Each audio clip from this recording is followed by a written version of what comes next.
Think about that. It's Tuesday. Happy Tuesday. It's Christina Krokowitz, and I have the wonderful Miss Gwendolyn here. And we are in the series of being stuck. It's interesting. Last week we said we were just probably going to converse about it one time, and then we got stuck in the topic. Sort of. And we landed. We got rooted. Yeah, we got so engrossed. We thought, we could keep talking We about can this. talk about this. Yeah. Today we are going to be discussing tips on moving from shifting from being stuck into going into action. But before we get started, Miss Gwendolyn gonna do her thug dizzle and get us grounded before we start conversing. Thank you, Christine. You're welcome. So good afternoon. Thank you so much for joining us. And yes, let's sit with our feet flat on the floor if we're in a chair. Spine elongated, soft, erect. Close your eyes and let's take a few deep breaths. We're going to connect with the higher frequency energies.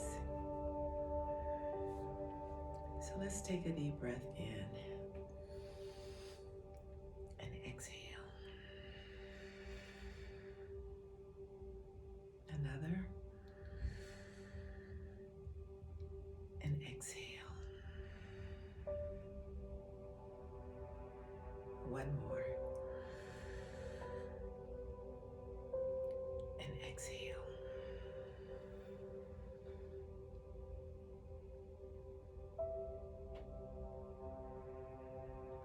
I invite you to connect with the God of your understanding, however you relate to Source.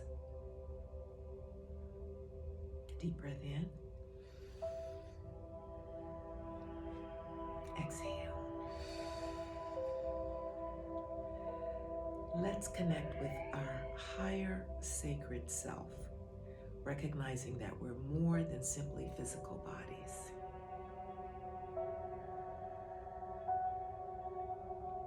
Exhale. Let's connect with the divine presence that is animating everything in existence and emanating through and as everything in existence. Deep breath in. Exhale.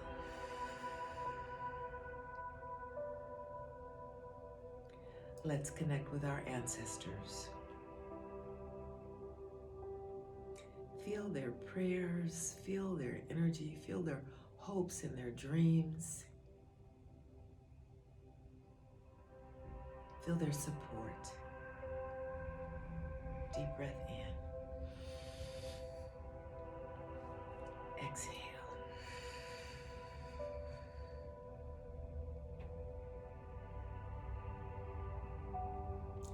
I invite you to connect with the great compassionate light. This is that beautiful, beautiful light that will greet us as we leave this planet. Deep breath in.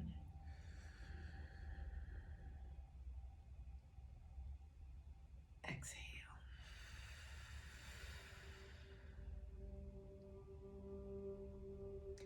And feel that beautiful, bright, white, golden light coming in to your crown chakra, top of your head, and slowly, slowly, slowly moving down, anchoring into the center of your chest.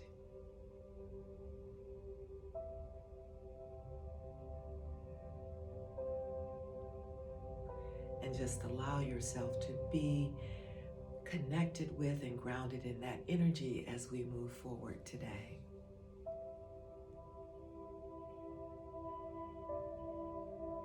Deep breath in. Exhale. Whenever you're ready, you may open your eyes.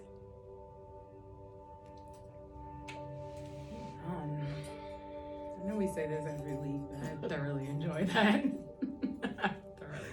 It brings a smile to my face when I feel the energy coalescing and just coming to embrace us and guide us and lead us. It's I'll be right back. beautiful. It's absolutely beautiful. Welcome, welcome. You always wait. Just Give me one. No, you just opened it out. Okay. You're really good at it. So now, as Christina said earlier, we're going to talk about some tips for how we can move out of being stuck. Mm-hmm. Thank you for joining us, Tammy. Mm-hmm. And, you know, if you think back on the conversation that we had before, we talked about how we get stuck in places and that don't nourish us, and we don't know how to move forward. And there's so many things that cause us to be stuck. And we kind of tied it all back to fear. There's a variety of reasoning, but fear being the main driver of those reasonings. It looks different in everybody, right? Emotionally, spiritually, physically, financially, mentally. But the essence of it is fear. Yes, yeah. And sometimes it's the fear of something, losing something. Like, you know, if you take this step out, you know, you're not gonna be able to have what you have now.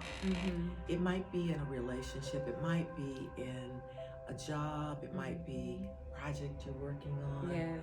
So many of us really are stuck doing things that don't nurture us. Right. And that aren't not in alignment necessarily with our inner values, our sense of making a contribution. Yes.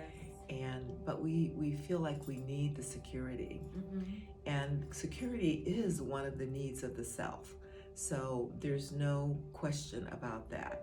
But our invitation to you has been to really take the help of the great compassionate light that we just connected with, this beautiful white golden light, and ask to be shown if there's something deeper. Yes. You know, for instance, if there's a core pattern that's holding you there, often what happens is we have had an experience at some earlier point in life. It could have been in childhood. For instance, if we got rewarded for something or punished for something in childhood, yes, absolutely. it's hard to move forward, you know, often because that core energy is still in our being, it's stuck in our unconscious. So we want to start by taking the help of the great compassionate light to say, and just ask to be shown, and you'll be surprised. If you ask to know something, first of all, know that you already know, you know, that it may not be in your conscious mind, but it's in your spirit, it's in your being. And so that information can come to you. And it can simply be something that's been recorded and lodged in a past experience. That you totally forgot. And that you've totally forgotten about. Yes, and I think that's an amazing tip, is to kind of always go back within. I tell my mom all the time, she's like, you're so smart. I say, it's wild when people tell me that, because I say, all I pray for is wisdom. I don't ask God for much. Like, I don't ask for money. I'll say, oh, give me the wisdom to know how this money is gonna come. And that's always a prayer, like externally, but that's also within self, because wisdom roots in self, and that's wisdom I can carry with me for my entire lifetime, and we can pass wisdom down to other people as well, or what we learn through our wisdom. So I always reflect inward. Another tip, actually, shout out to Kelly Robinson. Kelly taught us this practice of the arms and the fear behind letting go. And she goes, a lot of people live life like this. And so I'm a visual, like, hands-on person. So this was really good for me. She said a lot of people live life like this. So it could be like your job, and you're clutching it, even though your job weighs you down. And then she'll do something like this. She's like, it weighs you down, and then you're tired and you're frustrated, and so it's constantly bringing you down, right? This doesn't feel good. She goes, but what we tend to do is within jobs, we're like this as well, constantly giving into the position, but still being weighed down by holding on to it, when the reality is we need to do this. Absolutely. And the flow of giving and receiving. So I'll sit and do this with myself. If it's because I'm a business owner as well. So if I have an opportunity that I'm really conflicted about, I'll go, okay, I'm holding on to the concept of the opportunity. giving into the opportunity does this, but what do I get in this? And if I do this and I don't have anything, then it lets me know that's not for me. Yes, yes, yes. I had an experience once, and this was in the professional life of being underpaid. Okay. And so I was in one job and I was underpaid, And then when I went to the other job, I was underpaid. And I did everything after I found out how everybody else was making so much money. I did everything that I could to change that situation, and it would not change. And so one day I simply said, I want to see where this is living in me, not to be paid according to what my contribution is. And you can ask that question and then let it go. I mean, I didn't need to know right away, but I gave that question to the universe. I gave that question to Source. And one day I was sitting at my desk and I had a flashback to when I was 10 years old. And when I was 10 years old, my mom had agreed to let me go and iron for somebody. Now, can you imagine a 10-year-old today going to iron for somebody? People don't even own irons anymore. Well, I went to iron for this woman. She was a nurse, and she had 2 sons, and they were big boys, and they had thighs like this. And back in those days, when people didn't have steam irons, they would sprinkle those clothes and roll them up and put them in the freezer so when you ironed it would be easier. That woman had a freezer full of clothes to be ironed. I stayed at her house all day ironing. I slept there and I got up and I finished ironing the next day.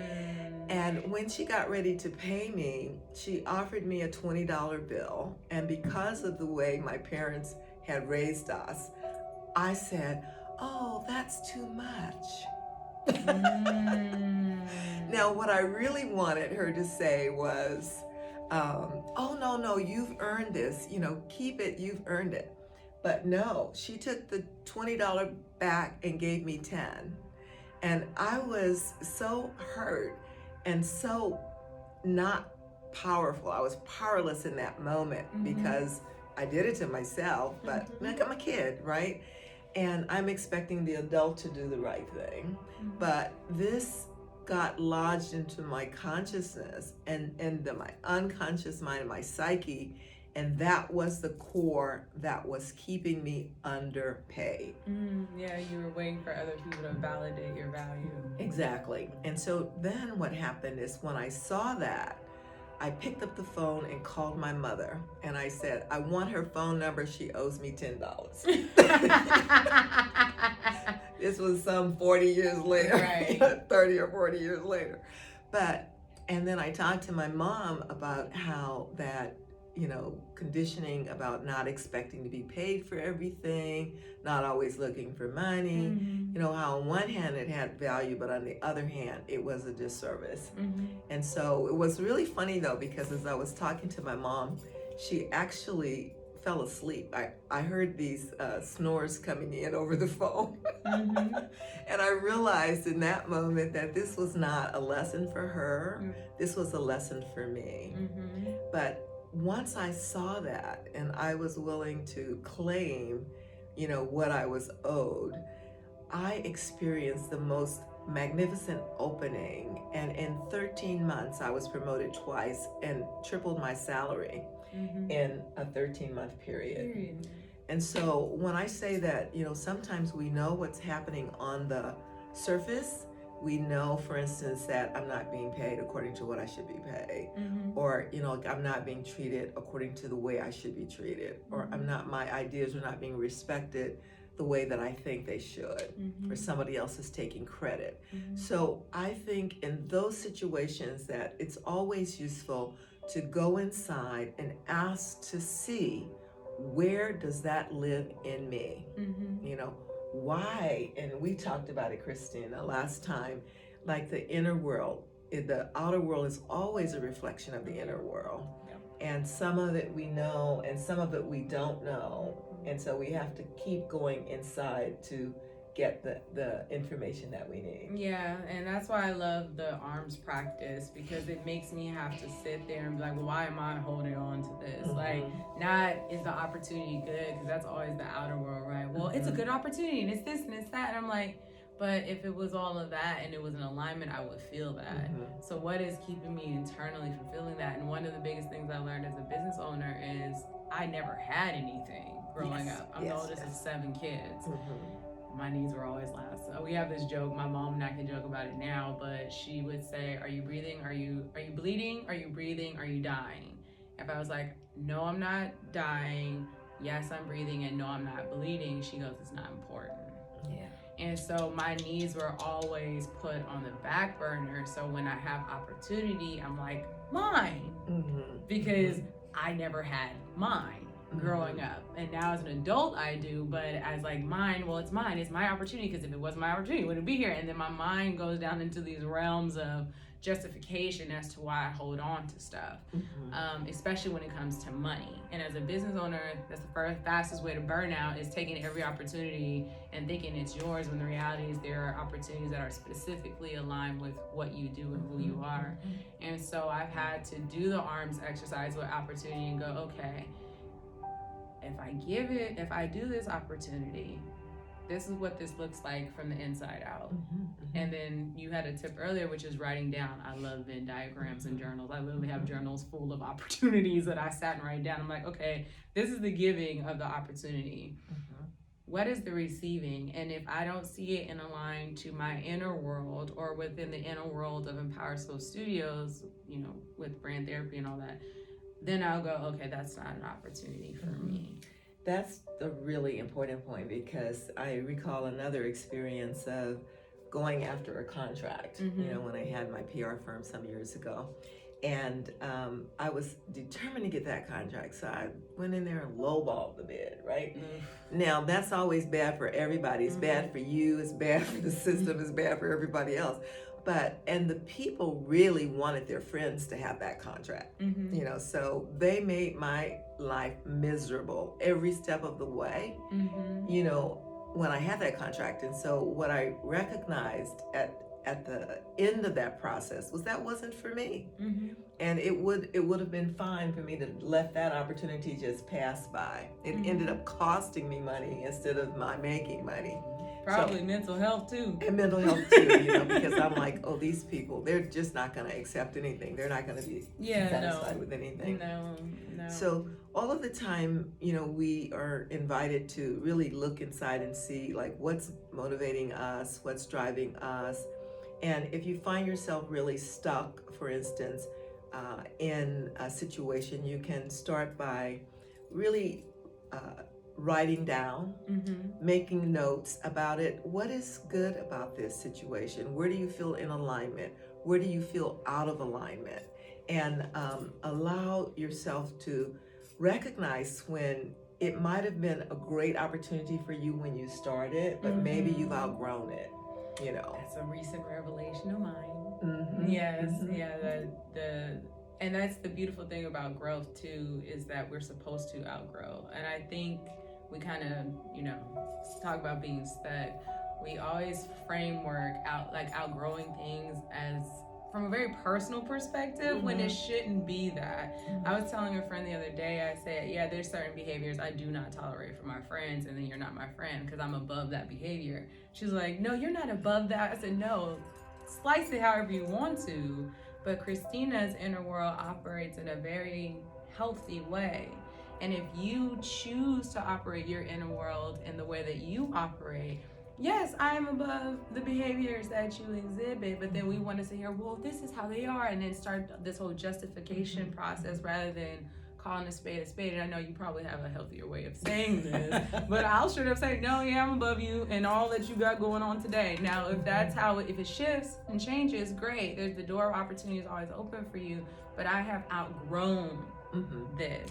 Well, I think it's important to have boundaries and have standards for yourself, and recognize that, you know, that everybody is doing the best they can based on their level of consciousness. See, as you see, I said people splice it the way that they want to, and I take all those things into consideration. Yeah. But when it comes down to the actual getting out of being stuck in a relationship to somebody, I have to say, hey, that's your inner world, and that's cool. Like, you're operating in the realm of how you exist, and that's, I'm not saying it's wrong for you, but over here on my side of things, I'm not in this no more. I can't do that no more. And so I think we get, even in the justification of that splitting, of getting out of the stuck, because getting out of the stuck is a decision, and you have to literally shift your mindset of the whatever you're justifying for being stuck, and particularly with people. So, like, one teaching is to see God in everything, but be careful.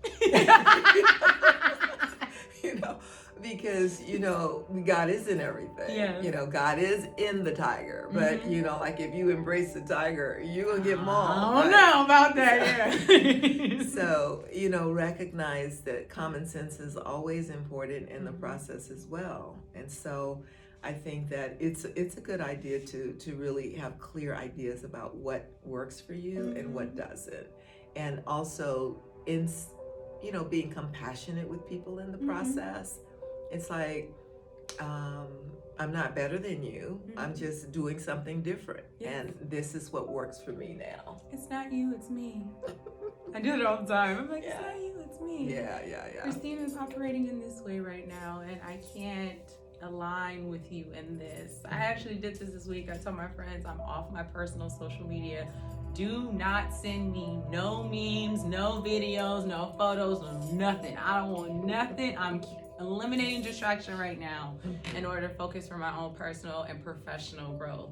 So do me a solid. I know this is your love language, that you want to send me the most ridiculous things on the internet, but not right now. To give me a space. Give me some space. Some were receptive and some were not. And then I had to have elongated conversations about it, which for me it's very cut and dry, but because their inner world, that's how they cope, or that's how they find happiness and glee in some ways. I had to, like you said, come to terms where it's like, okay, instead of 7 in an hour, you can send me one that you really like, and then I may or may not watch it. But I think in that, like you said, treating people humanely, but also being able to be definitive and getting out of your stuckness. And for me at this time, it was distraction. I was very distracted, and I was finding myself scrolling a lot but not accomplishing much.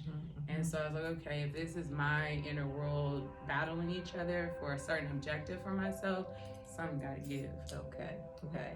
So another tip is to take the action that you're thinking about and break it into smaller bite-sized pieces. And so much of the time, sometimes we get stuck because we feel overwhelmed. We just don't know where to start because there's so much to do. And so one of the things that research has shown is that, when we multitask, it really is unproductive. We get a lot less done than if we were to just cordon off certain periods and focus on a specific thing. So I would say just begin to, write down. In fact, I actually made a list of all the tasks that are associated with a project that I'm working on, and I thought, oh my God, no wonder I'm feeling overwhelmed, like 40 different things, But by making a list, being able to see and check off as things get done is really helpful in terms of being able to move forward. So the feeling of overwhelm or burnout, these are things that can be addressed by taking bite-sized pieces and moving forward. And prioritizing. Everything is not important. Exactly. That is the lesson I had to learn. Everything is not important. Some things are more important than others, and then the list shifts throughout the day. The list shifts throughout the day. But I got It's good. It's mine good. Going 30,000 miles a minute, but I see 1256. I think is that 1256? Yes, it's 1256. Okay. All right. So yeah, but I do like that listing. I actually read a book called The 12-Week Year, which actually teaches you how to do that. How to break down major tasks into smaller tasks, and instead of spending literally 52 weeks accomplishing a goal in 12 weeks, Yeah. giving yourself a break from that major goal, and then starting a new year instead of thinking it in the broader scope. Well, that's also really important, because the break idea is because often what happens is we don't give ourselves space to even celebrate and acknowledge what we have accomplished. And so we move from one thing to the next to the next. And that experience is not complete if we haven't allowed ourselves to really feel the beauty and the joy of what we have done. And that's what the book talks about. It was saying, don't look at it as a quarter, because that's still doing the calendar thing. It's like, no, you plan 12 weeks for this one project. When you're done, you vacation in whatever way that you would, just like you would in December at the end of the year. You vacation in between your projects, and then that makes you have to celebrate instead of jumping right back in. Beautiful. Check that book out. It's very insightful. We'll have some more tips for you. Yeah. The next time. Yeah, I got plenty. We're gonna have some more tips for you next Tuesday. Yes. But we'll take a few minutes now and just invite you to go into your breath. Sit with your feet flat on the floor, close your eyes, rest your hands on your laps, and let's let this in that we've just received. So take a deep breath in, exhale, again, exhale, and one more, exhale.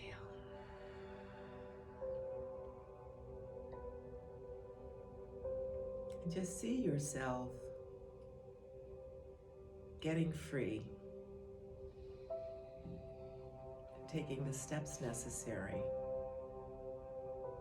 to move forward in whatever area of your life you need to move forward.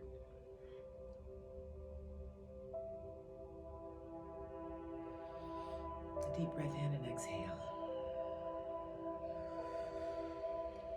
Take the help of the great compassionate light and ask to be shown if there are any core patterns that are holding you in places that don't serve.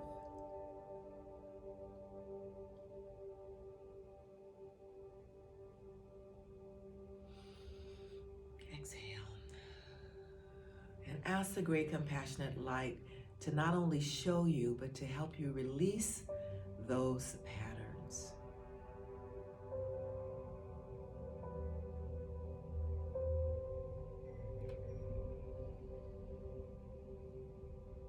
And to be a guide for your next steps.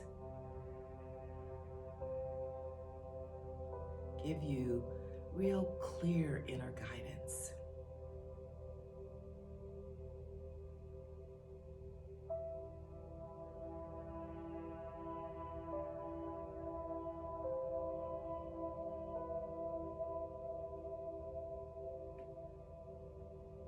Deep breath in. Exhale.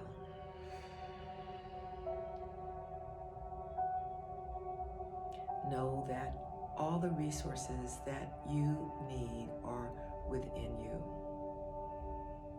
Your ability to attract and magnetize into your space whatever physical resources you need, that ability is within you.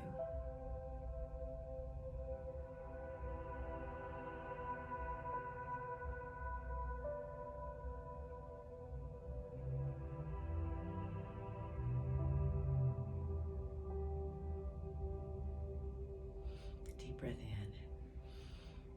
Exhale.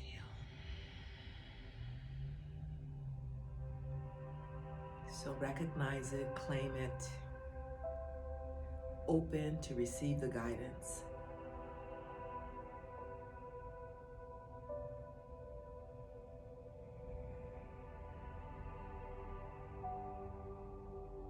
Write it down.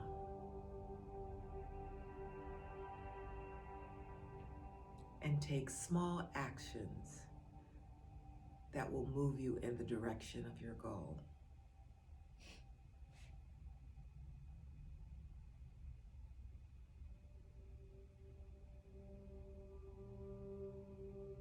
Deep breath in. Exhale.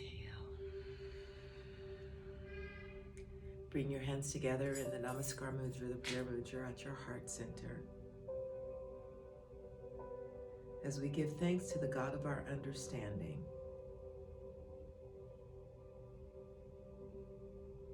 to our higher sacred self, to the divine presence,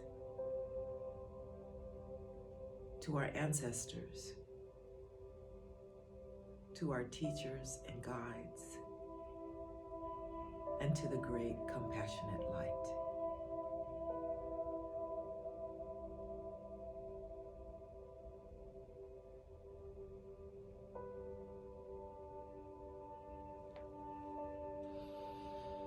Om Shanti, Shanti, Shanti. Peace within, peace outside, and peace all around us. Ashe.